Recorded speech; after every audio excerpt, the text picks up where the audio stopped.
Welcome to another episode of the Playful Lens. In this episode, Dr. Joanna Fortune talks to us about little things we can do to increase our own playfulness as adults. And she also talks about the immense value there is in joy and fun for nurturing relationships. Enjoy. Welcome to the Playful Lens. We are so delighted to be speaking to Dr. Joanna Fortune. Joanna, thank you so much for speaking to us, and you are so welcome to the Playful Lens. Thanks for having me. I'm delighted to talk to you, especially about such an important topic that means so much to me, and I know it does to you guys as well. So I think it's great to give it this space. Thank you. And would you like to tell our listeners who you are and why play means so much to you? Yeah, so I'm Joanna Fortune. I'm a psychotherapist, and I work in adult mental health as well as child and adolescent mental health, but primarily in a clinical context, my work increasingly is dyadic, which means it's with the caregiver and the child in the room at the same time, and really exploring how the relationship between caregiver and child is the play space and is the catalyst for behavioral change. So really digging into that connection to get correction kind of idea. As well as clinical work, I supervise, I train therapists, I do talks and events, and I do the parenting slot on a Wednesday on News Talk FM and a column for the Irish Examiner every Tuesday. I'm a mixed bag. I do a bit of everything. So you're a busy lady, and do you have to play in your own life? Isn't that always the thing, when you play for a living, when it's your job, and when you get home, none of us want to keep working, but it's a little bit different with play. And I think what I find is I believe I play differently at home than I do when I'm working. And I play differently when it's for me versus when it's child oriented about my child, but if I'm thinking about what I need, when I feel that playful itch that I just am like, I need something for me, that's different again. And I think that's something that we probably should explore, is that play isn't this one stagnant method. It is different in different aspects of our lives, different relationships in our lives. And just as we're different, I'm different at work, I'm different at home, I'm different with my friends. So it stands to reason. And that's what I love about play, actually, is that it fuels and enables that level of flexibility and adaptability that in and of itself is the essence of good mental health and staying mentally healthy, moreover. Absolutely. Wow. Wow. There's so much to that, Joanna. Our role as teachers has changed recently, as our curriculum has. And I suppose we're required to be more playful professionals. And something I didn't realize until a number of years ago was that play is really important for us as grown-ups, for everyone, for all adults. This isn't for some people, it's for everyone. So can you help us frame what play would look like, might look like for us grown-ups? Because I know that the more I play in my life and the more I bring in that joy, that is going to have a huge impact on my relationships, be that my relationships with my family or relationships with children in my class. So could you help us maybe understand that a little bit? I think that's such a beautiful way to put it. And it really speaks to what I understand as that playful state of mind. That play isn't the beautiful box, and it's not those gorgeous shelves in a play therapy room with lots of little miniatures. All of that is lovely and important, and it's a form of play, but those little props enable play to happen. They're not the play themselves. The play is the expression. And I think in adulthood, and it's really interesting, I mean, there's quite limited research, interestingly, about play in the life of adults, but it has been a large focus in my own doctoral work and writing up as well. But when I wrote my first book, I think it was 2017 when I wrote it. It might have been more 2018 when it came out. And I remember putting in there a little piece about, in your intimate partner relationship, how to be playful. And I mean playful without intimate agenda, just playful. And I remember at the time, people like, I mean, I get it, but I could never do that. And I don't think that would work. And then, and just a few years later, I remember my publisher commissioning an entire book from me on play in the life of adults. And to see such a dramatic shift in the understanding and the appetite for that in those few short years was quite something to behold. And I do think, and you see increasingly, if you're on social media, you'll see this whole idea of bubble breaks. I've been talking about adults taking bubble breaks in work for such a long time, for decades.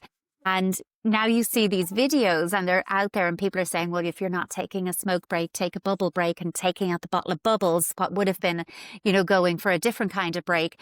And I just think it's that normalizing of play in the life of adults that is creeping in. I don't think it's mainstream, but it's creeping in. And I love to see it, because play has that important role across the trajectory of our lives, from the cradle right through to the grave, start of life to end of life. And how we play, that's going to change and evolve and develop. But the fact that we play and that we need to play, that doesn't go. What tends to happen is that as we reach independent adulthood, when you're finished with education and you're in your first job, whatever that might be, whenever that might be, seriousness of life takes over. And arguably it serves us well, at least in the short term. You're ambitious and career oriented and you're putting in the hours and getting ahead.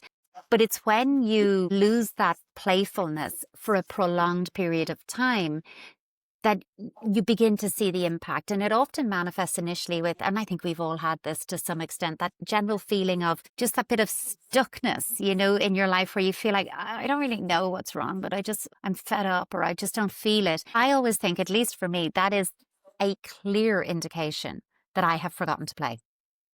That is like a huge warning sign that ick, that's mehness that creeps in, is evidence that the need to play, the drive for play, has been neglected, and something else in a more frenetic, active mobilization pace has taken over. So that for me would be the first thing that I go, okay, I need to stop this and I need to turn my attention somewhere else and do something else.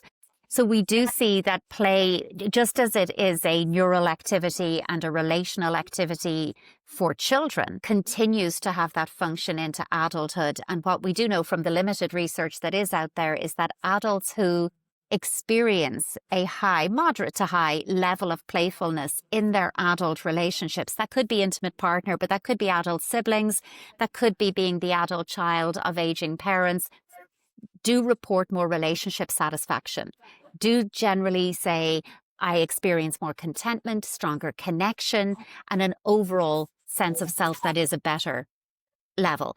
So less tension, less rouse. We do see those kind of correlations that come in relationships. And that makes a lot of sense to me, because if play is a relational activity, we would expect it to have that effect in relationships as well. I really think, though, and I'd be interested what you think on this as well, is that our definition of play tends to be so narrow that it sees play as relegated to that realm of childhood.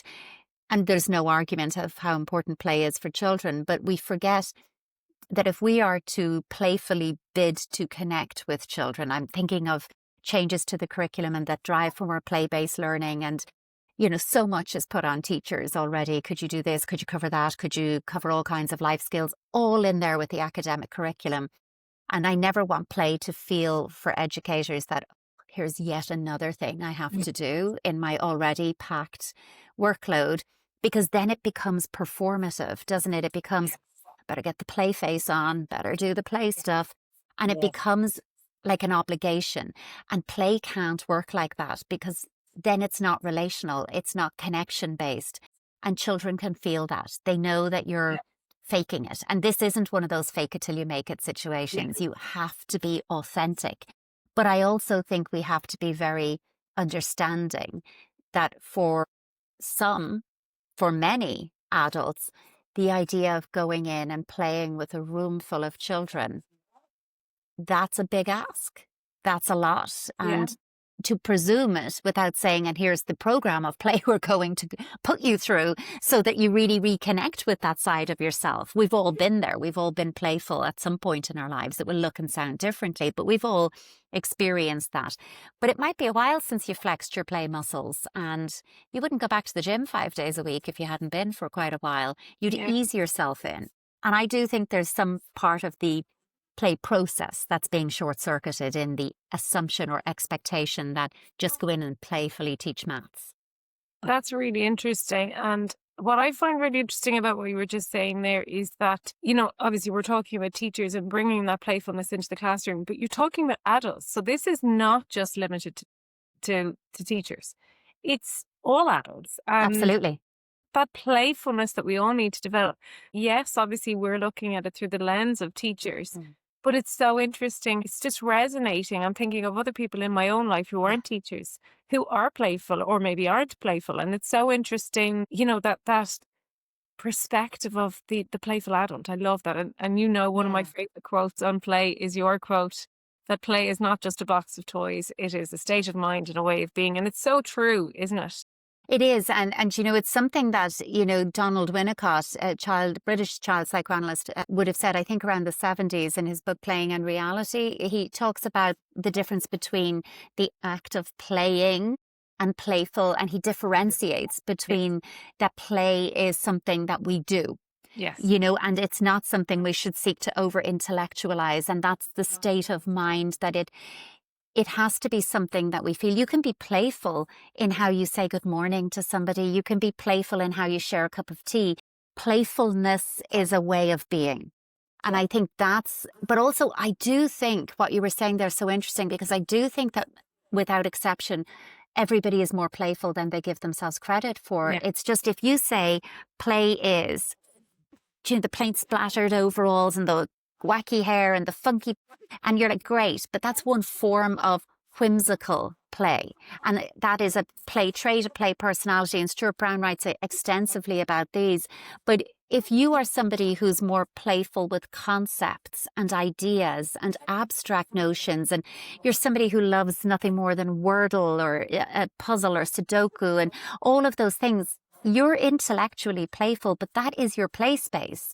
So, and that is very often neglected. Or somebody who collects a beautiful anything, doesn't matter what it is, it's your collection and you've got it and it's set up and it's perfect and it's complete and you derive pleasure and joy from that. You're a very collector type of playful person. So I think understanding your playful tendencies and your playful personality traits puts you back in touch with, I never thought that was play. Maybe I am playful. And then now I can think, that means I'm capable of playing. And now suddenly I'm more open to fresh thinking and new perspective on something I thought was like, oh, I'm not going to come in and do that. I'm not the wacky type of person. I couldn't do that.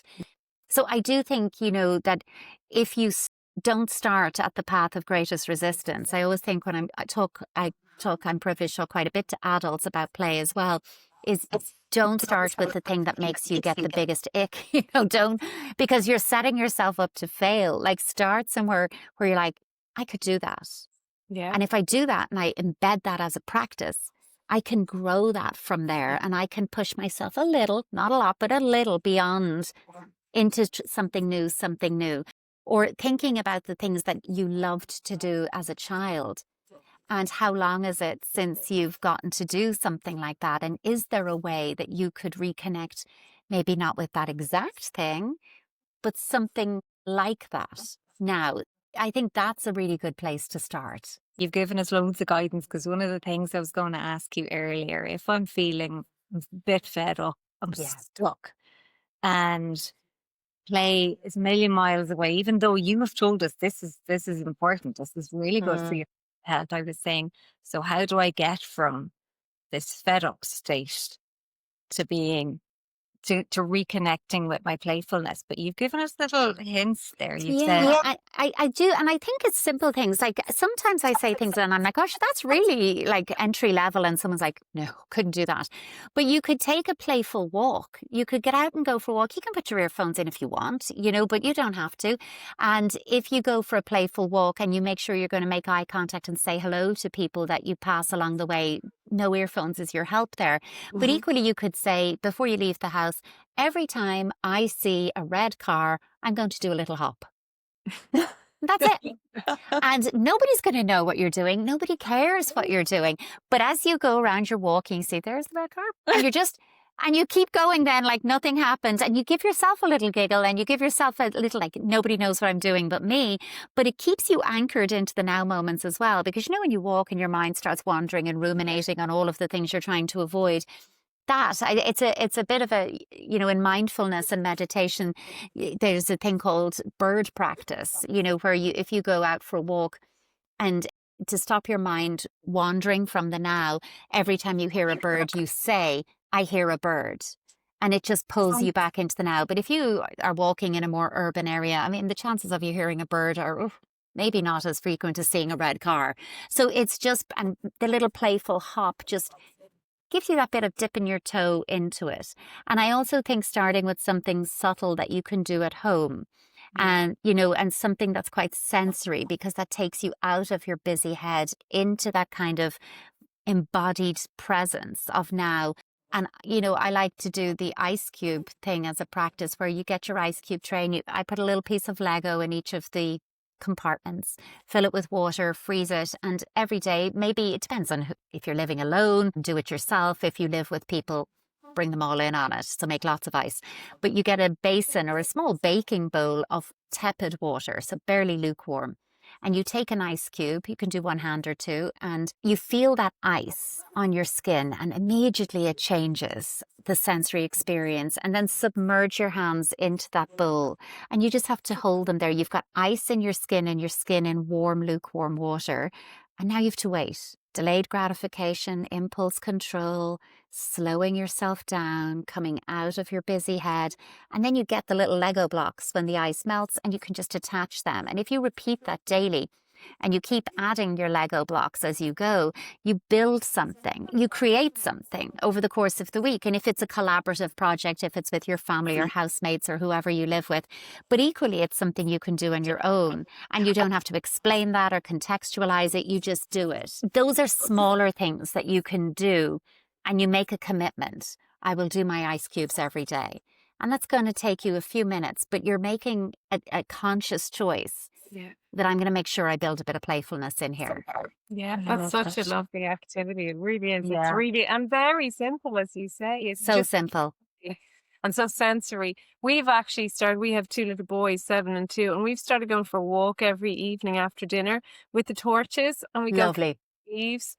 And it's actually our 2-year-old. It's always him, and he says, "Can we go for the walk with the torches?" But my hubby and I actually both love it too, and it's just Yes. lovely 20 minutes. But it's so important, because you're changing not only the field of vision, what you've all been looking at all day, but your physical environment. Yeah. And going out for a walk in the dark, it's a bit exciting. Oh, I love So it. you're bringing in that bit of like adrenaline as well. And it feels like an adventure with the And it does torches. reconnect you. Like I only said to my husband this evening, I said, I remember being a child and loving being out in the dark. Yeah. There's something like, There I is. should be at home. I should be in bed or something, even though it's only 7:30 or But 7:00. it feels adventurous. So Yeah. lovely. And, you know, our two little boys going around with the torch, and they're shining on different things and up in the trees. And Yeah. we actually, I think we love it more than they do now. It's so lovely. But that's the It's stuff just that a little kids routine now. remember. We invest in these huge things for them, but it's those experiences they remember because they're relational. And I Yes. think that's what it comes back to. When our children say to us, play with me, we're going, I'm so tired. I'm so tired. What they're really saying is connect with me, but they don't have the emotional fluency to say, I've missed you today. We've been separated for a prolonged period of time, and I've had a lot of microaggressions to deal with on the schoolyard, and gaining dojo points and losing dojo points. And I've got all of that, but I just need to connect with you. And when they say play with me, that's what they're saying. They're Yeah. inviting us in.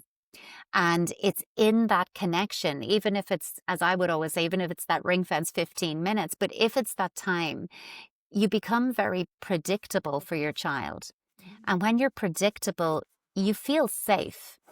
And then it has to feel safe to play, to properly play. I don't mean just play a little bit with a device or that, but if to really play, you have to have relational safety.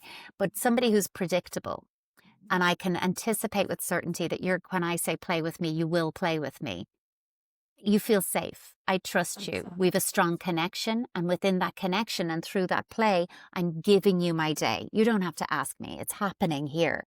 And I'm giving it to you, and I'm inviting you into my world. And it's precious because they won't always do that with us. Yeah, I know. I'm dreading the day they stop asking me to play. Joanna, can I come back to something that you said? So you were talking about flexing your play muscles, and that you wouldn't go to the gym 5 days a week if you haven't been doing that. And you mentioned that there is something missing there in that circuit.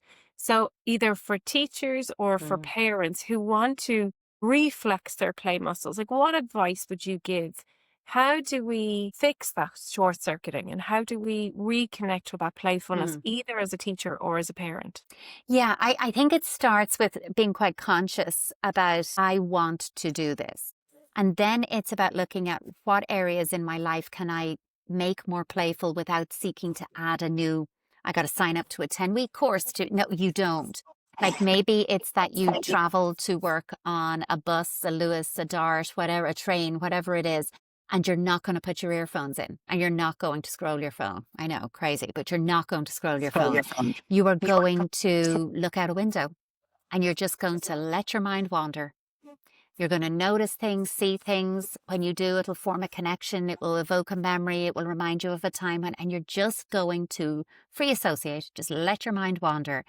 You are going to be open to somebody saying hello or a random transient connection with somebody on public transport. Sometimes I think we could reroute to reboot, you know, that we walk a different direction to work and notice what's on this pathway, what shops, what sounds, what people, what noises, you know, where do you cross the road different? Like any change like that is bringing in curiosity. It really can be this small when you're starting to re-engage with this. If you go to a coffee shop regularly and it's a place where they love to stick your name on the cup or whatever, give them a different name and adopt a different persona for the duration of your latte being made, you know, like, you know, adopt an accent, a voice, you know, a little backstory in your head, a different walk, a different attitude, and then go out the door and be yourself again. And it took all of 3 to 5 minutes, but you played and it was role play, which normally brings out like shivers in people when you mention role play as an adult. But, you know, there's all of these ways that you start so small. And then you think, you know, what did I love doing? Like, I'm thinking of teachers as well, like, think of what's on your pathway to the school door. Is it a hopscotch? And could you hopscotch over it instead of just walking through it or around it? Could you just hopscotch? That you just go in and do that. And already you don't have to think, God, I have to play. You've done it. You're already playing.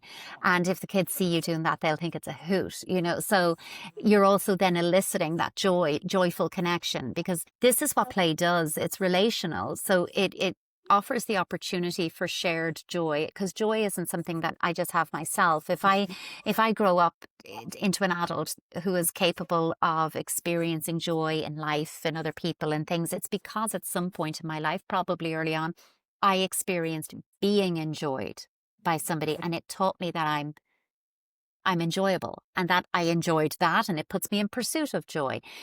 Children learn best when they have that type of connection with their teachers.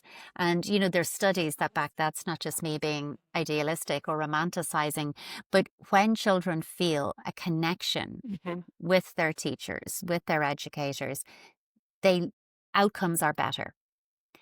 And children want to please, but also they feel safe in that trust-based connection. And so they're more open to your influence and to things. And I do think that the student-teacher relationship is a really, really important one. Just as I think relationship between teachers and parents are really important as well, you know, because it is showing our children that we're in it together and that it's a collaborative approach, and we all want this for you. And it stops that kind of splitting that can happen with children who behave one way in school and one way at home, when there is that more joined up approach. I think it creates a better sense of community, and children thrive within the containment of a healthy community. So I do think there's a lot that can be done subtly, simply, with no financial investment. And I think that's really important. To be playful shouldn't cost you anything. Yes, I totally agree. And it's a gift. It's a gift for us to reconnect with our own playfulness. Yeah. From listening to you there, because there is so much focus now on the teacher-pupil relationship, and it's paramount importance. But we don't often value the joy. And what I usually say is the joy is like super glue. It's like it strengthens the bond. It's the laugh, fun together. So like we really need to think about how can we prioritize that when we're talking about building relationships with children. We need to stop telling teachers not to smile till Christmas. That doesn't bring any fun. That doesn't bring any joy if you don't smile till Christmas. No, it's so true though. It is. And I think it creates that shared joy, because I think the job of a teacher is incredibly challenging, just to be really clear about that. But I think children are better able to take the consequences or the, limit setting and the boundaries when they have that connection, because they know, that concept of constancy in early childhood where you want your child growing up that they know you love them. And even if you're cross about what they did, the love is constant. Yeah. So they begin to know that I am still loved, even though I'm in really big trouble. Yeah. Because my behavior is what got me in trouble, but I, the person, am still loved and lovable. And I can separate out who I am from what I've done. And that's so important in terms of mental health and well-being going forward. It is. But I also think in a classroom where there is playful connection, children know they can be in trouble. They can have gotten it wrong. They can have been talking and not paying attention and, whatever it might be. And their teacher can be frustrated with their behavior and cross and consequence and give out or give a sticker, take away. All of that stuff can happen. But I know you still are glad I'm in your class, and I know you'll still welcome me back tomorrow. And I know you still care about me. It doesn't mean I'm not in trouble, but I can take that because we have the connection. The bond is there. It is, yeah. And what you said about when I'm enjoyed, I know I'm enjoyable. Yeah. And I suppose when I started teaching infants, I wouldn't have been very playful. I was a typical, traditional mentor, maybe is what it was. We're straight to boo. We don't work to do. We're busy. We'd obviously have a bit of fun, but it wouldn't have been a priority. And so when play came in and playing with children came in, I found it really difficult. Mm. It's so reassuring to know that we're with experts in play when we're with children. And to be able to sit down and enjoy them is a gift. So even if I'm not the type of teacher who's cracking jokes and who's happy with a puppet on my arm or can make up the silly stuff, if I'm the type of teacher who, when they're doing that free play, trial play especially, I can just pay attention and enjoy them and learn from them. There's loads of value in that. And it means that it's that step out. And I think it's hard actually as parents, as teachers, I think it's hard to step out of I'm in charge and to actually hand it over to them and say, you guide me. I'll follow your lead. I think that's actually quite hard to do because you're like, well, are we doing it right? And is this really how it should go? And weren't we having a picnic? Where did those aliens come from? Is that realistic? It stops us fact checking the play and just rolling with it because anything is possible. And it also gives us that insight into what's going on for them. How do they view the world and people in it? And a child who might struggle in more classical learning can really show strength and really show something that you maybe didn't know about them or see about them. If you sat and played with them, you could say, wow, you've got amazing ideas. Yeah. And then that puts you in pursuit of how can I draw those out of you when we're talking about history or when we're, it really gives you that curiosity. And I think that's, in mentalization, which is just a fancy word for something you do all day and no one ever says, lovely mentalization there. It's more when it doesn't happen. But, that idea of being able to hold somebody else's mind in mind. I think as a parent, it's hard enough because you're trying to hold mind in mind and juggle schedule. And in a classroom, you could have, I'd optimistically say 24, but we all know in some classrooms it could be 30, 32. Yeah. Little minds that you have to hold in mind while staying on task and bringing them with you. That is a massive monumental task. So when you get to kind of say, you show me, you're able to get a read on them in a different way and it gives you insight. But once you stay curious, because I always think we underestimate the power of curiosity. And as therapists, we always wonder rather than ask, because wondering gives you a story, it gives you a narrative, a time when, a relational episode. Asking gives you, yes, no, not sure, gives you those closed responses. And when we are curious, we're playful. A curious mind is a playful mind. When you're wondering, you're playful. As soon as you say to someone, I wonder how that feels. I wonder what would happen next. Or you're reading a story and you decide I'm going to close it. you all get to write the ending of the story. I wonder what happens next. Even if it's Red Riding Hood and they all know it, it doesn't matter. They now get to make up something else. And it's still keeping you within the structure, within the framework of the lesson. Yeah. But you're being flexible and adaptable, bending without breaking to bring the playfulness in. Oh, I love that, because even if I am somebody who is really removed from my playfulness, we can all say, I wonder. We can Exactly. all Do there. that. Yeah. As you say, it's those tiny little bits of playfulness, and that's definitely somewhere that I think most teachers could start. Yeah. Stop asking questions and start wondering instead. And you could double wonder if you want. You wonder, and whatever they say, wonder about what they say. And then you're bringing them deeper into it as well. And I mean, brace yourself, because if you double wonder with kids, God knows what you're going to get. But, it'll be fantastic and it will be amazing. And I think, just as we have good days and bad days, kids have good days and bad days, and they've come from busy homes and mornings, and they've come from where maybe they got in trouble before they left home, and they're coming in with that little cloud over their head that we didn't see and we didn't get to know. We just see what's with the attitude. So if you just respond to the symptom of the behavior, you're missing the story of what that is. I always think with children that they're not trying to be difficult. They're trying to convey that they're having a difficulty. And behavior is such a successful way to do that, because I don't, as a young person, have the emotional fluency to say it was quite an overstimulating morning in my house. Wait till I tell you. Instead, I come in and I shove someone off their chair, or I mutter under my breath, or I give you a behavior to elicit a response from you that reinforces how I'm feeling about myself. So if I'm feeling in bad way myself, I'll evoke that you yell at me or shout at me, and I'll go, yeah, there it is, layer it on, reinforcing how I'm feeling. Yeah, exactly. And don't we all love to be right? So, and I do think that what that child needs more than anything in that moment is, come here, I need a helper. Yeah. I know you can do that. To give me something that is very tangible to be praised for, really practical, and not just you're a great kid, because that's too vague and generic. But that's brilliant. You really helped me by doing that, by handing out those or collecting crayons or whatever it is. You really helped me. And I think that one small thing in the morning could be enough to turn that kid's day around. Yeah, 100%. I agree. Yeah, it's connection. And it's so powerful, isn't it? Yeah. It's so powerful to be able to do that. We are in such a privileged position that we are able to do that for a child. And we are so lucky that we can, use those tiny strategies that aren't actually tiny. They might seem that, would you mind collecting the crayons there for me?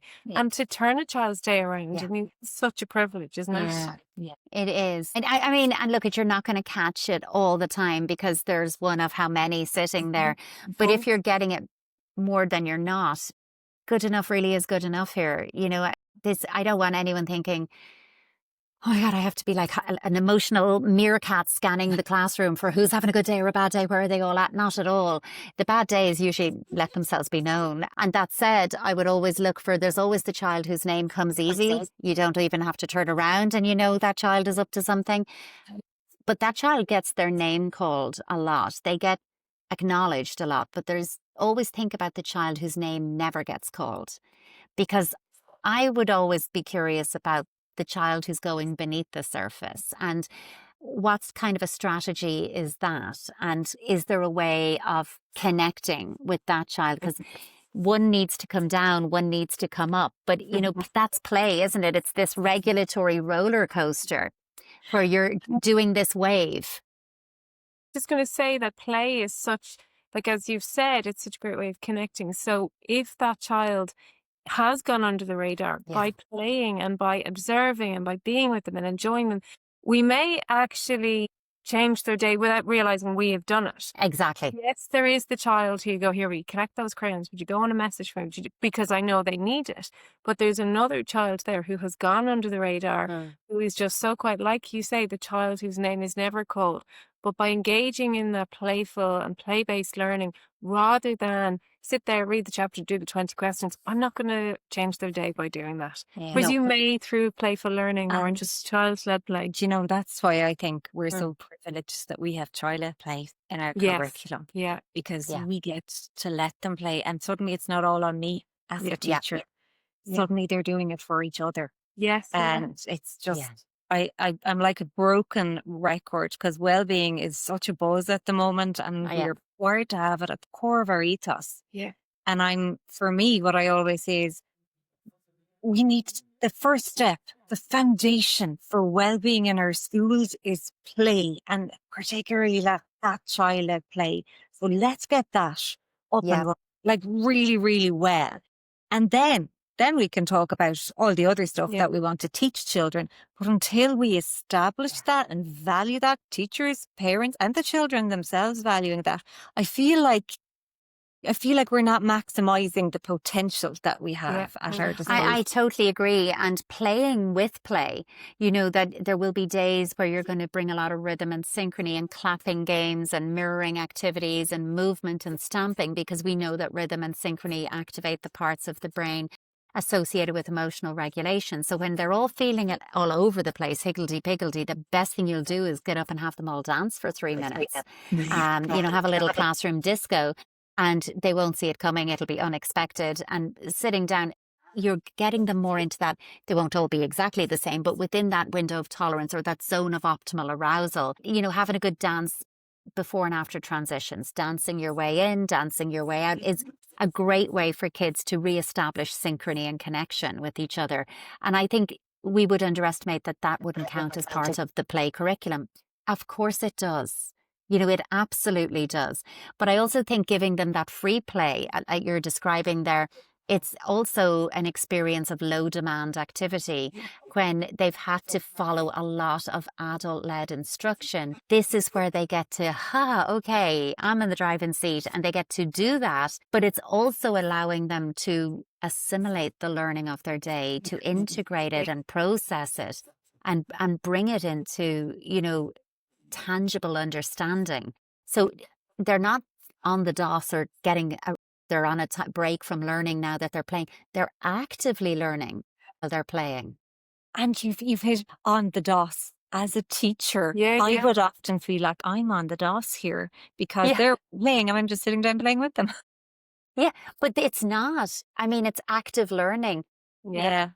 And that goes for children of all ages, from junior infants to 6th class. I'd love to be thinking about it in secondary schools as well. Wouldn't it be a joy to have play breaks built into the secondary school curriculum? But, you know, let's start and strengthen the base and grow it from there, like we said at the beginning. Yeah. But I just think, you know, as parents, we're all so lucky to have teachers who are invested in our children as much as we are and who want these outcomes for them. And I do think being able to do that through play is a privilege.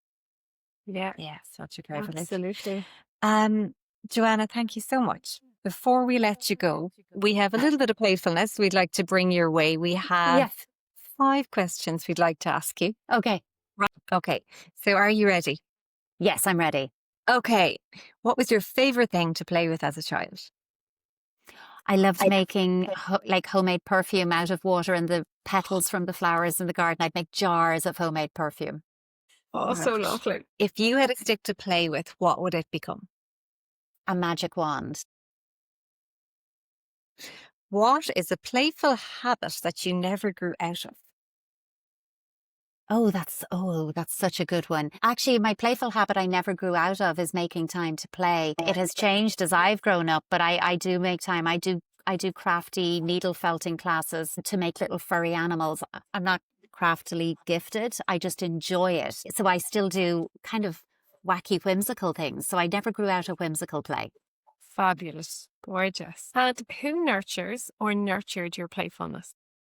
My mom, I grew up in a very playful house actually, and my mom would have encouraged a lot of play. I remember that she would make out of, Tunnocks tea cakes, the foil of the Tunnocks tea cake. She would twist those and make them into foil roses, and we'd be all going, who's going to get the rose? And she would, be very creative, very nurturing, a nurture player. But we also used to have these epic family water fights. So yeah, there was a lot of that growing up in a big family. Oh, that's so Amazing. gorgeous. And our last question is, what is a small joy that you look forward to every day? Well, is it a small joy? I don't know if it's a small joy, but actually hearing about my little one's day, Yeah. I'm lucky that she's a kid who comes home and tells everything, so she's full of stories, and I just love how she sees the world, her world in school, how she explains it and describes it. I really look forward to the chat, the download, we call it, Yeah. the daily That's download. That's lovely my joy. joy. Lovely joy. Joanna, thank you so much for speaking to us. You are so insightful. You're so inspirational and so encouraging, I think, Yeah. for adults, Yeah. not just teachers, for Yeah. adults to become more playful. Oh, it's been Oh, a privilege. thanks for having me. It's been a pleasure to chat to you. It went by in a blink. Yeah. It did. It really did. Yeah. Thank you so much, Joanna, for taking time out of your busy schedule to speak with us. That was a really insightful episode. We hope you're enjoying these conversations on the Playful Lens. If you are enjoying them, make sure to share the podcast with your friends and your colleagues. And make sure to follow us on social media channels. Don't forget to like, subscribe, and give us a rating as well.